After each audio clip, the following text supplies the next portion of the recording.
Thank you. Okay. Namaste all. Myself, Dr. Bhairav Bhimrao Taushikar Kulkarni. I am a BAMS MD, Kai Chikitsa.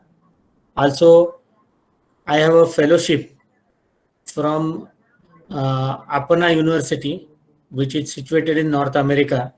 Also, I am working as an associate professor in Ashwin Rural Ayurveda College, Manchi Hill, India. Also, I am a director of Sri Siddhivinayak Ayurveda Panchakarma Center, Aurangabad.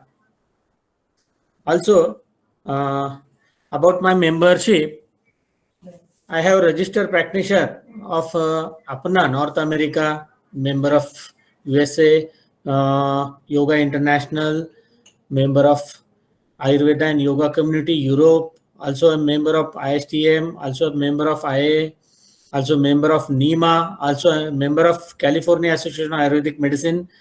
This is my short, brief introduction for you. Thank you very much. First of all, I would like to thank you, organization of thank you for your organization, Nepal Ayurveda Medical Student Society, that means NAMSS, and for such a wonderful webinar in lockdown period to open up the lock of minds and brains.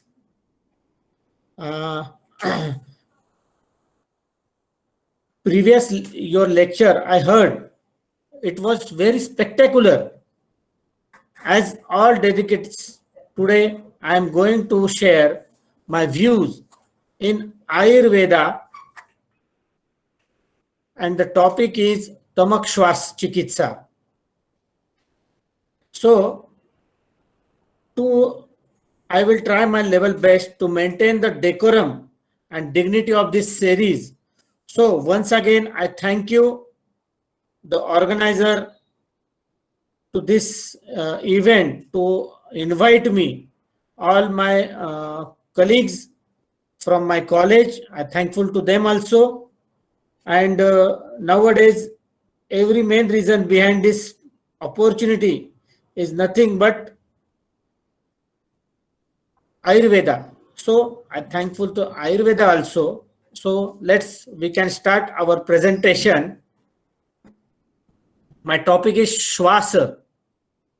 So what is a Shwas? So I just present on the topic on Shwasa. Shwas means Shwasati Vayu. It is Shwasa.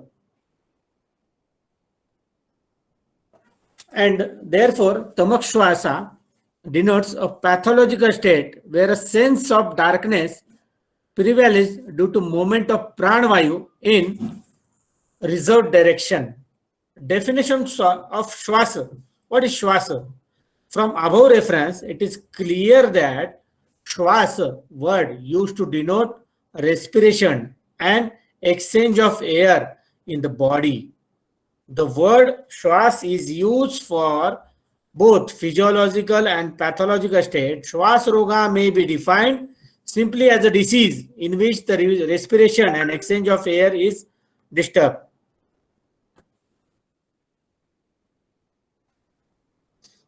Sir, we are not able to see PPT. Okay.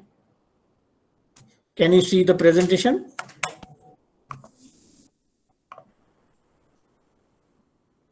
Can I show? Yes, sir. Your PPT was being shown, sir. Please minimize it. Now? Yes, sir. It's being seen, sir. I like to request all the students to pin the profile of Dr. Bhairav, sir. There you can see two profiles, one with the photo and next without the photo. So please pin the one without the photo to see the presentation. Thank you, sir. Please proceed. Okay. So after that, we can explain about types of Shwasa. You know very well. Tamak Shwasa mentioned as one of the variety among the 5 types of Shwasa. You know very well, all the students. But out of these, Shudra Shwasa present as a symptom is most the disease and does not require any meditation. Whereas Mahashwasa, Urdhva Chinna Shwasa were present in terminal stages, various diseases. Tamak Shwasa is a Swatantra Vyadhi and having its own etiology. So, my friends, there are 5 types. One is Mahashwasa, Urdhva Shwasa, Chinna Shwasa, Kshudra Shwasa, and then Tamak Shwasa. It mentioned as a Mahashwasa, Urdhva Shwasa are Asadhya and Chinna Shwasa are Asadhya.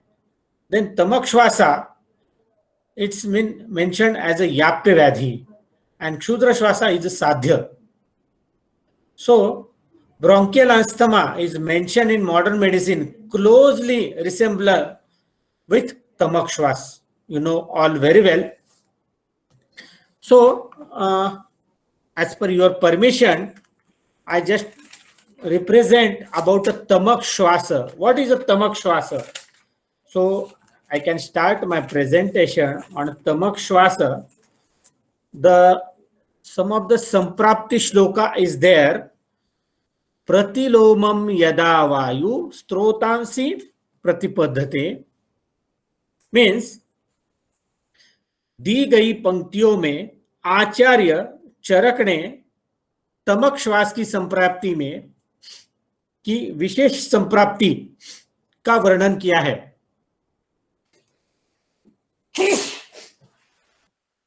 उसमें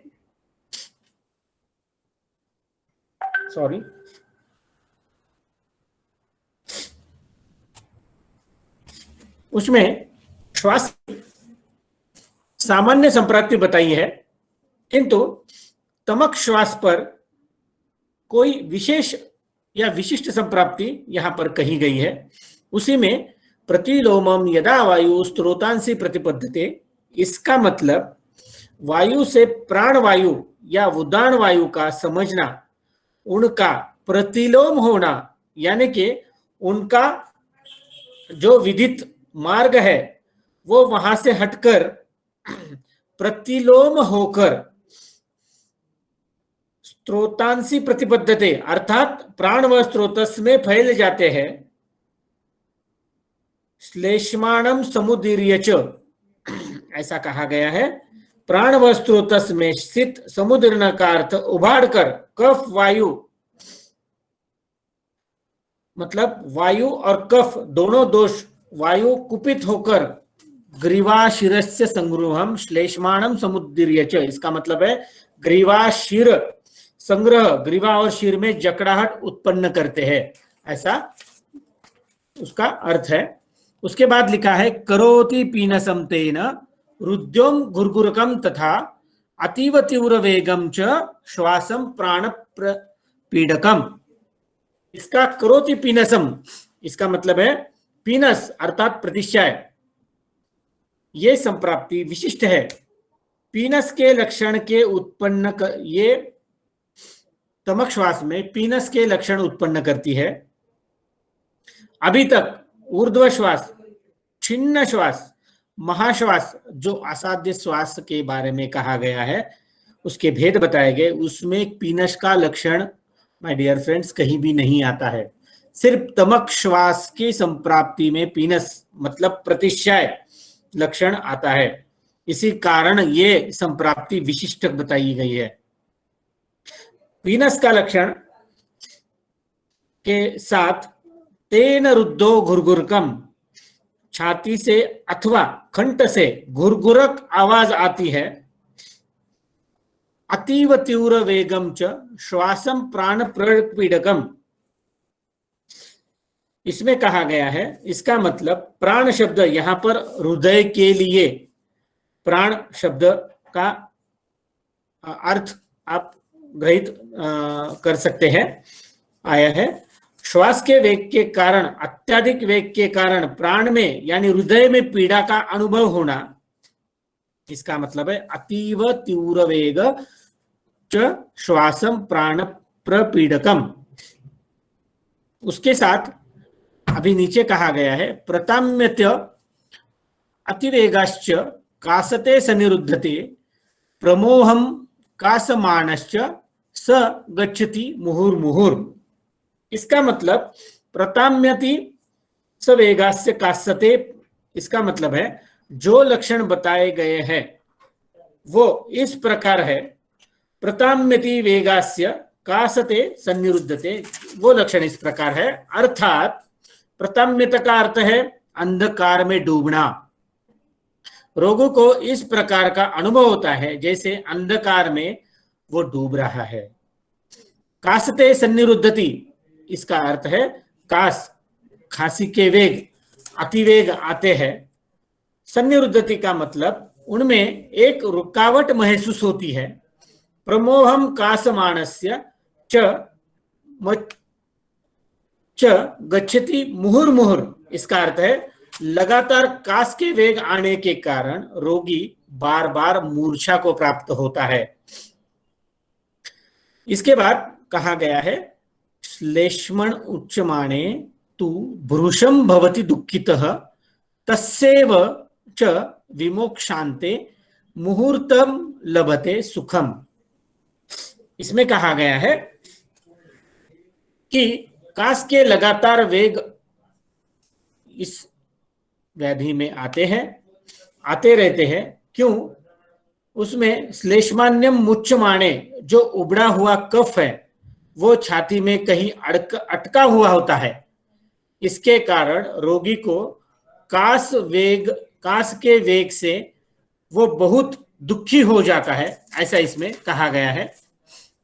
उसके बाद कहा गया है तस्यैव च विमोक्षान्ते मुहूर्ते लभते सुखम। उसका मतलब है तस्यैव च विमोक्षान्ते, इसका मतलब है उस उबड़े हुए कफ को निकल जाने से मुहूर्त लभते सौख्यम, मतलब कुछ समय के लिए रोगी को सुख का अनुभव होता है। उसके बाद कहा गया है अथास्य उद्वस्ते कंठः कृच्छान्तोषि भाषितुम। इसका मतलब है अथास्याद्दते, अथास्यो ध्वंसते, इसका मतलब है उध्वंसत। कंठ का अर्थ लगातार कास वेग आने से कंठ में क्षति हो जाती है। इस कारण रोगी कृच्छात शक्ति भाषितुम, कठिनाई से बोल पाता है या कठिनाई से उसकी आवाज निकलती है। न चापी निद्राम लभते शयान श्वास पीड़ित, इसका मतलब है रात्रि यदि सोना चाहता है तो उसे निद्रा का लाभ नहीं होता। यदि रोगी को लेटने की अवस्था में श्वास को कष्ट होता है जिस कारण वो सो नहीं पाता। पार्श्व तस्य ग्रहणीति, इसका मतलब है यानी लैटरल अगर वो पोजीशन में सोना चाहता है या सीधा अगर सोना चाहता है तब भी कुपित वायु उसके प्राणवह स्रोतस में फैल जाती है और वो फैलने के कारण उसको पीड़ा पहुंचाती है। आसीनो लोभति सौख्यम, इसका मतलब होता है ना सीधा लेटना, ना सीधा लेटना, ना लैटरल पोजीशन, कौन सी भी पोजीशन में वो व्यक्ति सो नहीं पाता है। जबकि रोगी उठकर, मतलब यहां पर लिखा है आसीनो लोभित, जब वो उठकर बैठता है तो उसे अच्छा अनुभव करता है, उसे सुख का अनुभव होता है। आसीनो लोभते सौख्यम, उसको सुख का अनुभव होता है। उष्णम चैव भिनंदति, इसका मतलब क्या है? उष्ण चैव भिनंदति का इसका मतलब है उष्ण पदार्थ के सेवन से, जैसे कि चाय होगी, सूप हो गया या काढ़ा हो गया, इस तरह के पदार्थ अगर वो सेवन कर ले तो वो सुख का अनुभव इसमें कर सकता है। इसके साथ कहा गया है पार्श्वे तस्यावग्रहणाति शयानस्यम समीरण, इसका मतलब है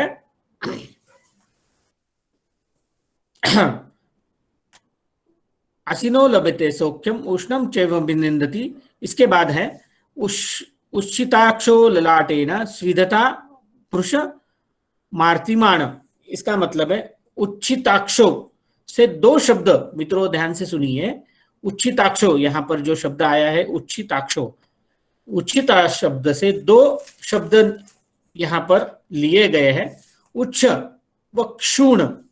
ये माधव निदान के विजय रक्षित जो कि मधुकोश टीका है वहां से लिया गया शब्द है ये। उच्चता का अक्षा का अर्थ आंखों का ऊर्ध्व हो जाना, आंखों का ऊर्ध्व हो जाना या फिर दृष्टि की ओर से आ जाना, ये दो इसके अर्थ होते हैं। और क्षुण का अर्थ होता है आंखों में सूजन आना। रोगी की आंखें ऊपर की ओर हो जाती है और आंखों में सूजन होती है, ये उच्चिताक्षों का मतलब है।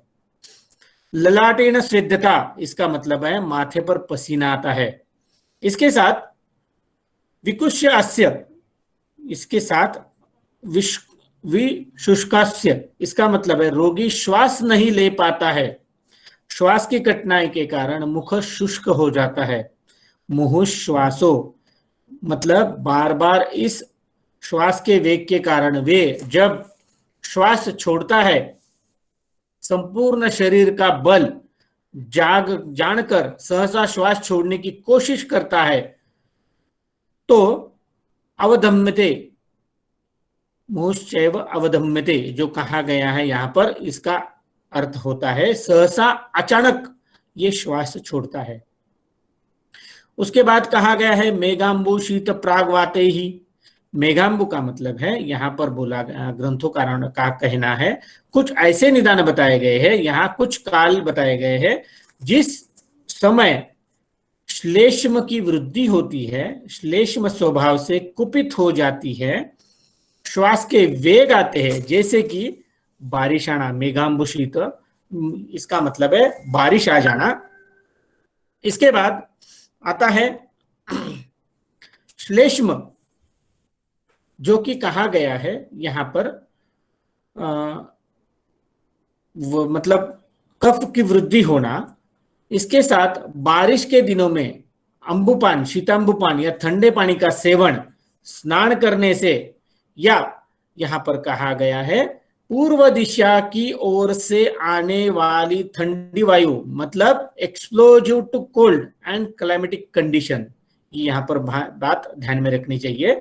श्लेष्म की वृद्धि होती है उसी समय तक, सयाप्य स्तमक श्वासो, उसी समय तक तमक श्वास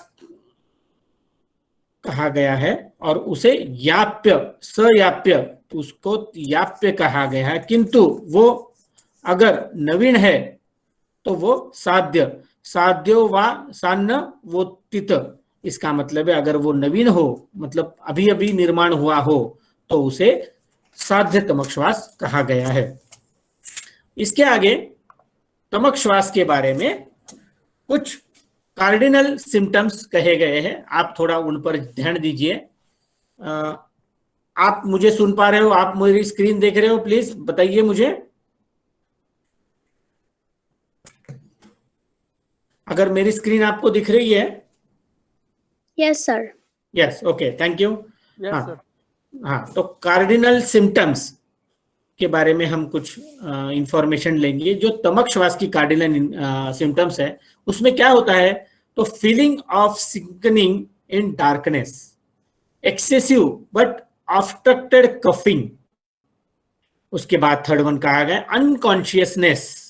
उसके बाद कहा गया है ऑन एक्सपल्जन ऑफ पेलम, मतलब बलगम, there is a transit period of relief from coughing. उसके बाद कहा गया है हॉर्सनेस ऑफ वॉइस। उसके बाद कहा गया है difficulty in low pitched voice, dyspnoea on lying straight और lateral position, therefore difficulty in sleep. उसके बाद कहा गया है sitting position eases to breath, मतलब अगर वो बैठ जाए तो बहुत अच्छा लगता है। Hot beverages like tea, soup और cloudy day, on exposure to cold food items, ये इसमें सिम्टम्स का है। Dryness of mouth, forceful expiration. Tamaka Shwasa is a yapya vyadhi in general but it is sadhya when it is curable. My friend, there are two types of tamak shwas. You know very well. First one is Pratamak Shwas and then another one is Santamak Shwas. तो प्रथमक श्वास क्या होता है उसके बारे में हम जानकारी लेंगे। तो इसमें प्रथमक श्वास में जो श्लोक दिया गया है उसमें लिखा है ज्वर मूर्छा परितस्य विधात प्रथमं तु तमक। इसका मतलब है तमक श्वास के रोगी में यदि अगर ज्वर और मूर्छा हो तो उसे प्रथमक श्वास कहते हैं। माय फ्रेंड्स ध्यान से सुनिए, इसमें आपको सबको पता है कि तमक श्वास में वात और कफ की दृष्टि होती है, ग्रंथोकारों ने बताया, लेकिन प्रथमक श्वास अगर आता है तो यहां पर पित्त की भी वृद्धि होती है। मतलब कारण कुछ विशिष्ट हेतु जो नीचे गए हैं, नीचे दिए आप पढ़ सकते हो, वहां पर कहा गया है उदावर्त रजो अजीर्ण क्लिन्नकाय। इसका मतलब मैं आपको समझा देता हूं। इसका उदावर्त रजो मीन्स धूल, अजीर्ण क्लिन्नकाय, क्लिन्नकाय का मतलब क्या है तो शरीर का आर्द्र होना, इसका मतलब है। निरोधज, निरोधज का मतलब क्या है आए जो कुछ वेग आते हैं उनको रोकना, जो वेग आते हैं उनको रोकना, इसको कहते हैं निरोधज। और ये सब जो चीजें इसमें प्रथमक श्वास में आपको दिखाई देती है उसका दृष्टि का कारण है पित्त दोष। तो पित्त प्रकोपक वात कफ की दृष्टि के साथ पित्त की दृष्टि होने के कारण प्रथमक श्वास लक्षण दिखाई देते हैं। इसके बाद हम देखेंगे संतमक श्वास लक्षण। संतमक श्वास में क्या कहा गया है, तमसा वर्धते अत्यर्थम शीतेश्चाशु प्राशम्यति। इसका मतलब है कि यहां पर तमसा शब्द आया है। तमसा के दो अर्थ, एक होता है अंधकार और दूसरा आया है मानसिक दोष। अर्थात रात्रि को मानसिक दोष के कारण श्वास रोग अगर बढ़ जाए और शीत लक्षण या शीत चिकित्सा के कारण ये दोष अगर कम होते हैं, तो यदि ऐसा होता है और रोगी अंधकार में डूबा रहता है तो उसे संतमक श्वास कहा जाता है और संतमक श्वास उसे कहा जाता है। तो उसके बाद हम देखेंगे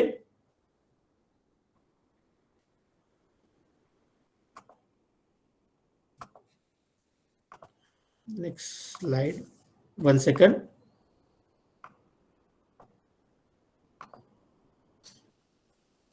This is the slide.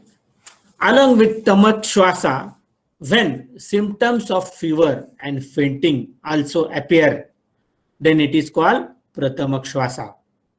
And patient has feeling on sinking in darkness, aggravation of bouts and dyspnea, and night or due to mental factors, elevation of symptoms on measuring like drinking cold water, decoction or other cold items. This is called santamak. So there is some etiology of tamak shwasa. These are the lakshanas. You know all very well. These are the some causative factors. Sorry, it's a causative factor, etiological factors. What is the causative factor? So there is आहार, रुक्ष आहार, विषमाषण, विषमाषण, उसके साथ अध्यक्षण, अनशन, शीतांबु seven, शीतपान, विष्ठंबी आहार. These are some etiological factors over there.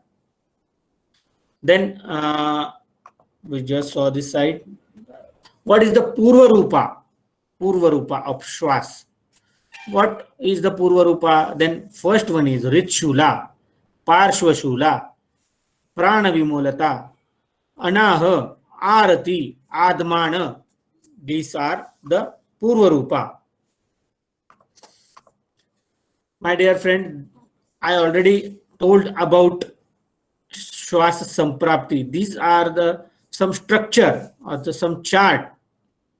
इसमें कहा गया है कि हेतु सेवन, ये उसका कॉजेटिव फैक्टर होता है। हेतु सेवन के कारण अन्नवह और उदरवह स्रोतस की दुष्टि होती है, प्राणवह स्रोतस की दुष्टि होती है। उसमें वात प्रकोप अगर होता है तो उसके साथ अन्नवह स्रोतस और इसकी दुष्टि के कारण अग्निमांद्य होता है।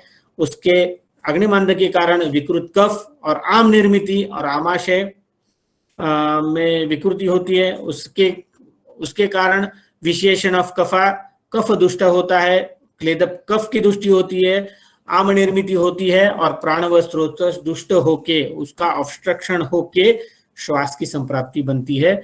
ये चार्ट से आपको वो समझ सकते हो। उसके बाद अस्थमा को टमक श्वास से कोरिलेट करते हैं, आप सबको पता है। कुछ सिम्टम्स जो है वो ऐसा तो करना नहीं चाहिए, एलोपैथी और आयुर्वेद का मिश्रण नहीं करना चाहिए, लेकिन diagnosis of asthma medical history उसमें यही जो सिम्टम्स टमक श्वास में होते हैं, कफिंग होती है, वीजिंग होती है, शॉर्टनेस ऑफ ब्रीथ होता है, चेस्ट टाइटनेस होता है, these are some symptoms. Pathology of asthma, this is the some pictures you can show over there. What is the asthma? It is a chronic disease of airway that may cause, this is some episodes usually associated with widespread but variable airflow obstruction with a lung that is often reversible either spontaneously with the treatment. This is the cycle of asthma. Please see the figure. There is a trigger of asthma, there is inflammation, then bronchial reactivity, and then airways recommended, and this cycle, this one is trigger. And this is some diagram of some anatomical diagram over there. You know very well about epidemiology of asthma. There are about 3 million asthmatic in Japan, of whom 7% have been and 30% have been moderate asthma. In Australia, one child is sixth under the age of 16 and affected. India has estimated 15 to 20 million asthmatic patients. In Western Pacific region, WHO, the incidence varies from 50% among the children in Carleon Island, virtually zero in Papua New Guinea. You know the Papua New Guinea, one of the country. In Brazil, Costa Rica, Peru, and Uruguay, prevalence of asthma symptoms in child varies from 20% to 30%. This is the prevalence of asthma between 100 and 150 million people around the globe. Roughly the equivalent of the population of Russian Federation suffer from asthma. These numbers are rising. Worldwide death from condition is already mentioned here. This is some photos of asthmatic patients. This is the some chest X-ray over there. In asthmatic patient, the chest X-ray should be clear. And उसके बाद हम जाएंगे श्वास की चिकित्सा में, जो कि काय चिकित्सा का टॉपिक होता है। और काय चिकित्सा में श्वास चिकित्सा, हमने अभी एटियोलॉजिकल फैक्टर्स देखे, संप्राप्ति देखी, हम अब चिकित्सा की ओर बढ़ते हैं। तो श्वास की चिकित्सा में कहा गया है हिक्का श्वासाद अर्दितम स्निग्धैरादो स्वेदैरूपाचेत आक्तम लवण तैलम नाड़ी प्रस्तरम संकरे।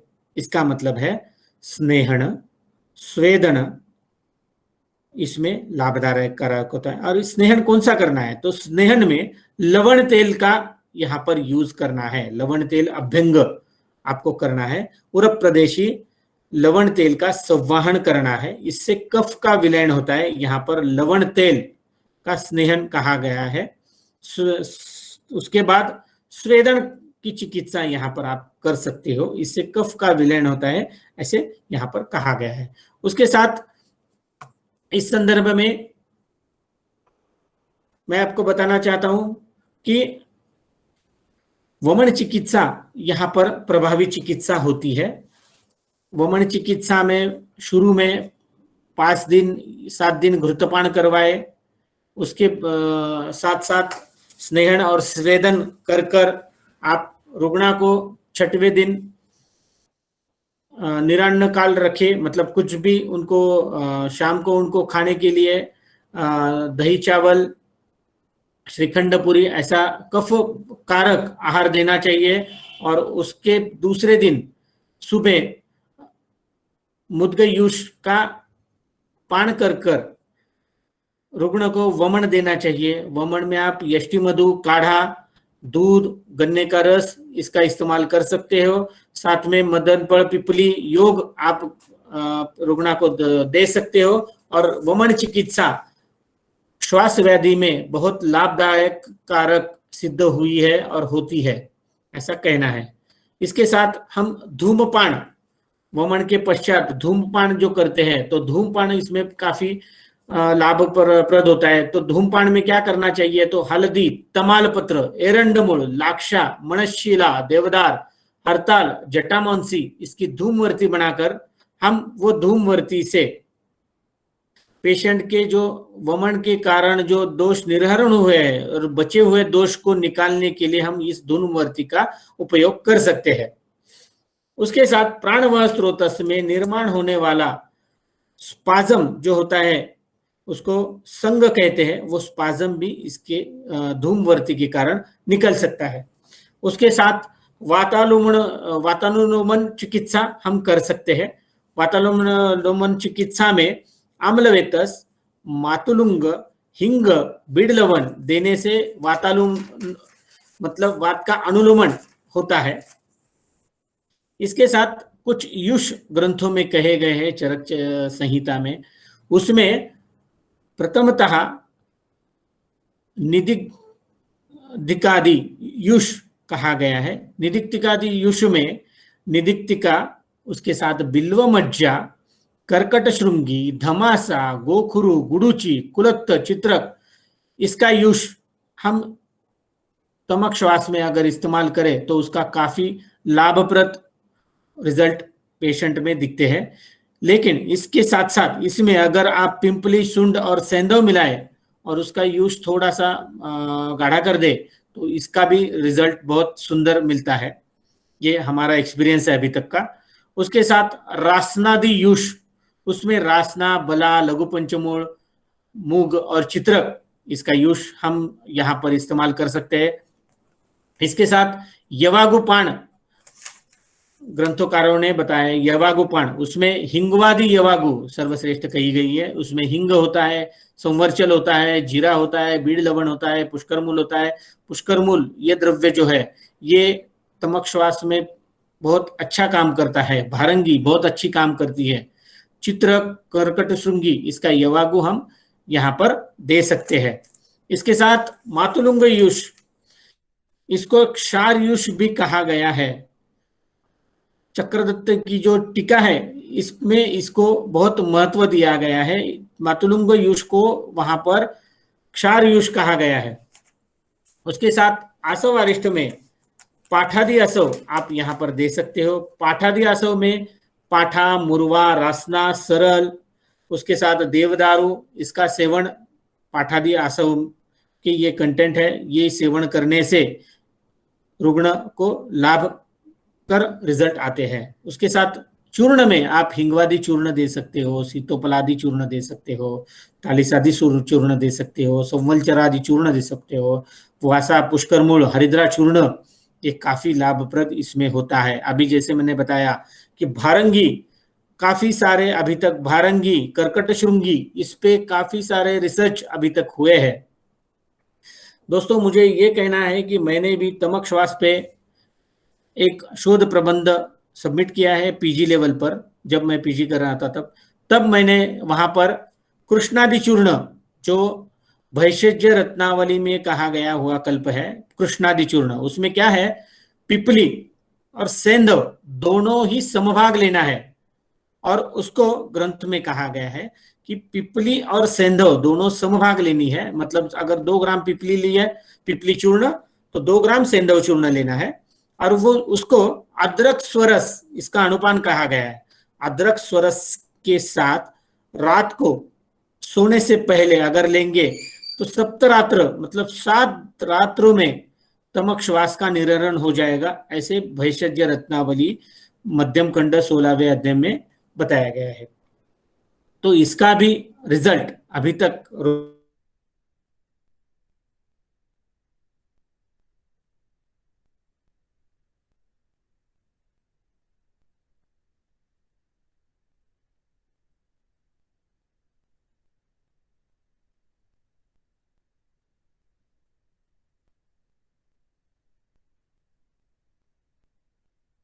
मेरे पास आया था क्लिनिक में, हमारे क्लिनिक में आया था। बारिश का मौसम था और वहां पर पेशेंट वेगकालीन और अवेगकालीन, ये तमक श्वास की 2 अवस्था है जो मैं आपको बताना चाहता हूं यहाँ पर। तो वेगकालीन अवस्था के पेशेंट को, तो मेरा प्रैक्टिस तो आयुर्वेद का प्रैक्टिस था और मेरे पास नेबुलाइजेशन वगैरह कुछ उपलब्ध नहीं था। तो बारिश चालू थी, इस कारण पेशेंट सामने था और पेशेंट बोलता है कि मुझे सांस लेने की तकलीफ मुझे दिख रही है, वो बोल नहीं पा रहा था। इस वक्त मुझे क्या करना है? तो मैंने क्या किया, मेरे चिकित्सालय में मैंने देखा श्वास कुठार रस है क्या, तो खत्म हो चुका था। सीतोपलादी चूर्ण खत्म हो चुका था। कोई और कफकारक द्रव्य मुझे नहीं मिली। तब मेरे पास पड़ी थी शंखवटी।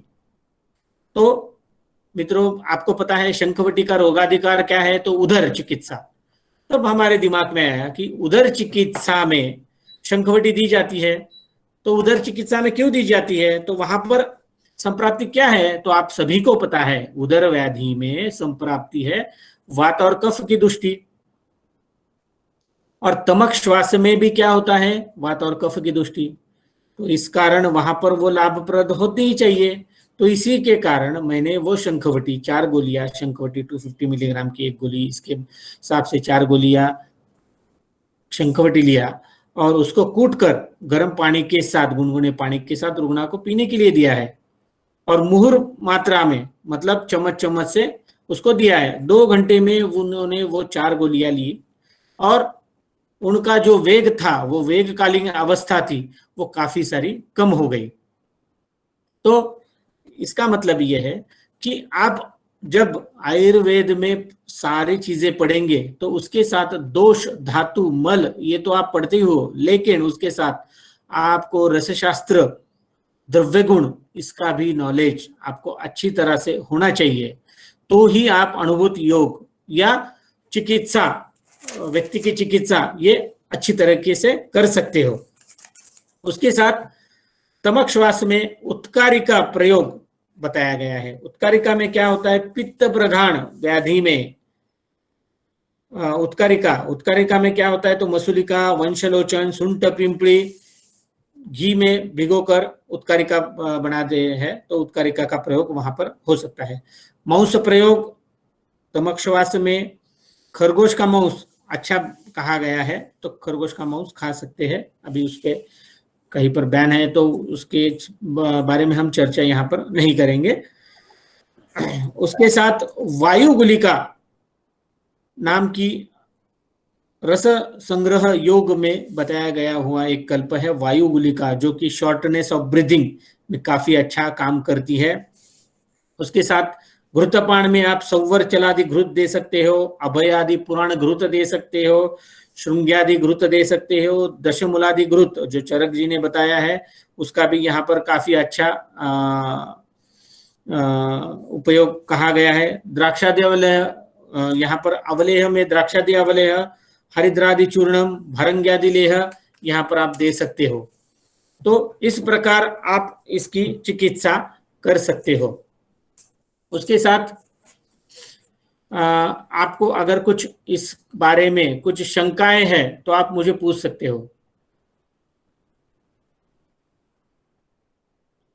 आपकी कुछ शंकाएं हैं तो मुझे आप पूछ सकते हो तमक श्वास के बारे में। Students, you can ask the questions directly to the teacher.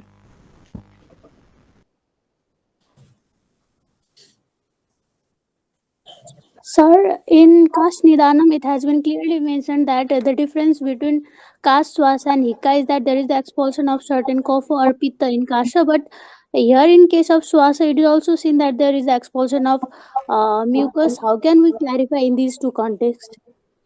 श्वास और कास के डिफरेंस आपको जानना है, राइट? आपको श्वास और Yes, कास, sir. यस, हाँ, तो देखिए श्वास में क्या कहा गया है, वात और कफ की दृष्टि है, कास के पास, और कास के जो लक्षण है, कास में क्या होता है, ड्राई कफ और प्रोडक्टिव कफ, दो कफ होते हैं कास में। श्वास में खांसी के साथ ब्रीथलेसनेस होता है, जो कि कास में ब्रीथलेसनेस नहीं होता है, तो ये एक मेन रीजन उसमें हो सकता है। और दूसरी बात, आप अगर एक्सरे कराएंगे पेशेंट का, तो एक्सरे में अगर अस्थमा का पेशेंट है तो चेस्ट स्पाज्म, मतलब वहां पर स्पाज्म नहीं आता, एक्सरे क्लियर आता है, चेस्ट क्लियर आती है, और कास में स्पाज्म आ सकता है। तो ये भी एक मतलब व्यवच्छेद निदान इसमें हो सकता है। और कुछ question?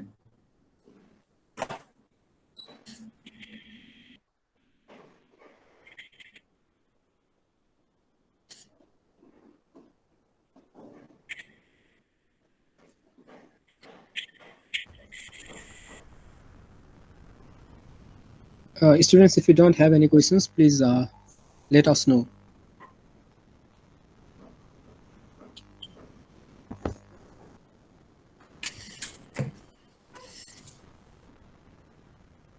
I think there are not any questions.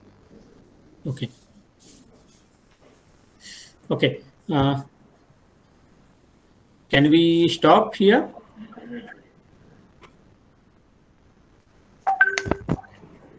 Okay. Thanks Nepal Ayurved Vidyarthi Samaj, Kathmandu, Nepal, to invite me and give me the chance to present my topic, Tamak Shwas Chikitsa, over here. I thankful to all your teachers, all your students for your society, and thank you from my college friends who are helped me to join this organization and to join this presentation. Thank you very much. Is any question?